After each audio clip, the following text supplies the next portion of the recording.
Bonjour les amis, bienvenue ou revenu sur ma chaîne, j'espère que tu vas bien. Je m'appelle Chris et aujourd'hui je veux te parler de cet objectif. C'est le Sigma 30 mm f1.4 pour Fujifilm qui a été annoncé et qui est sorti récemment comparé à ce 33 mm de chez Fuji que j'adore aussi. Donc ce sont deux objectifs, ça va pas être facile de trancher. D'ailleurs c'est probablement toi qui va trancher.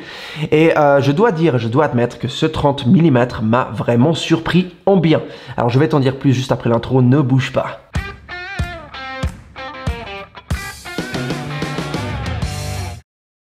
Tout au long de cette vidéo, je vais te montrer les images que j'ai prises avec ce 30 mm de Sigma.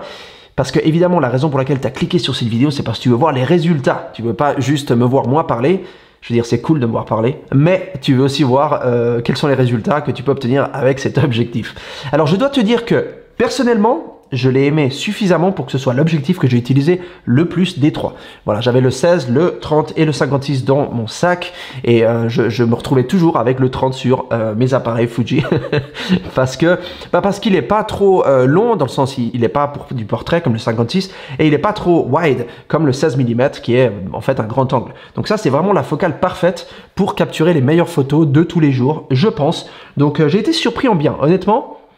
C'est cool. Alors, par exemple, Fuji n'a pas un 30, ils ont un 35, un 33 et un 27. Donc, ça tombe au milieu, pardon. Et ça correspond bien avec ce que je recherchais. Voilà. Donc ça, c'est la première chose. Donc, tu vas avoir plein d'exemples. D'ailleurs, tu en vois pendant que je suis en train de parler.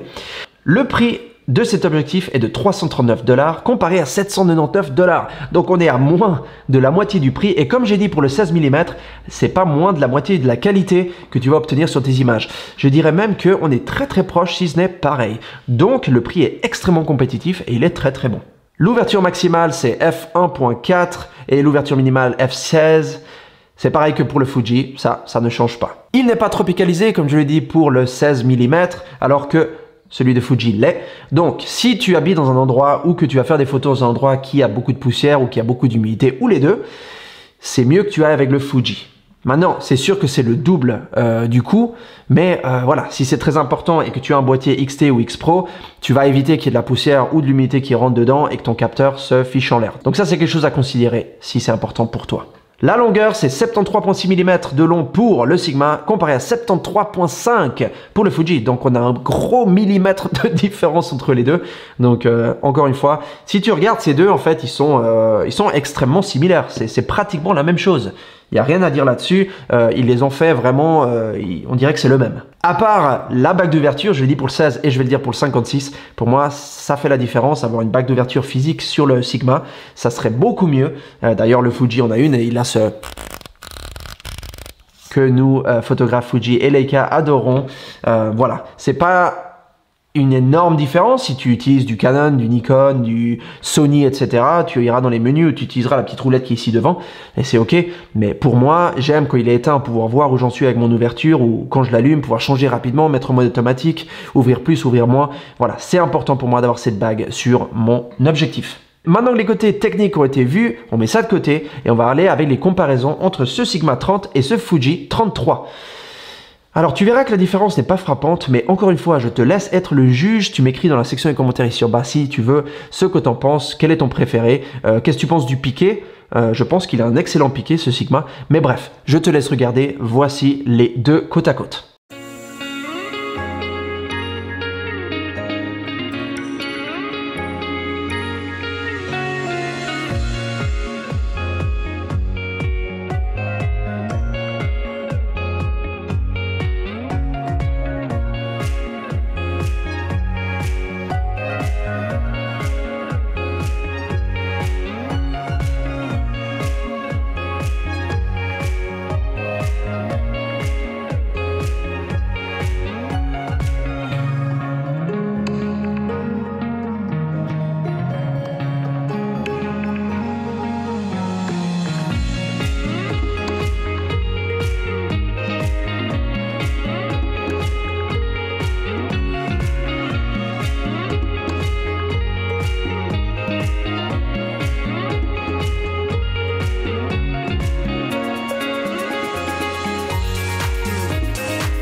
Maintenant qu'on a regardé le côté photo, regardons le côté vidéo. Comment est-ce que la mise à point réagit entre ces deux objectifs? Est-ce qu'il met à point rapidement ou pas? Est-ce qu'il cherche beaucoup la mise à point ou pas? Je te laisse regarder. Voici un exemple des deux.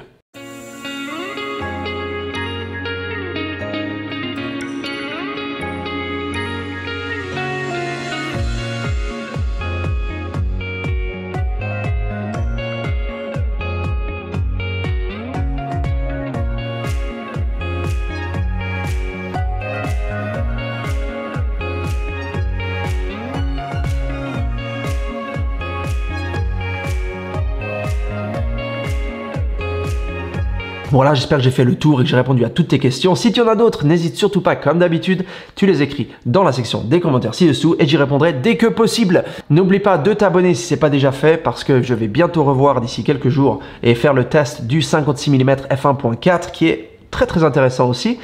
Et je te retrouve tout bientôt. Continue à faire des belles photos, continue à sourire et à bientôt. Ciao!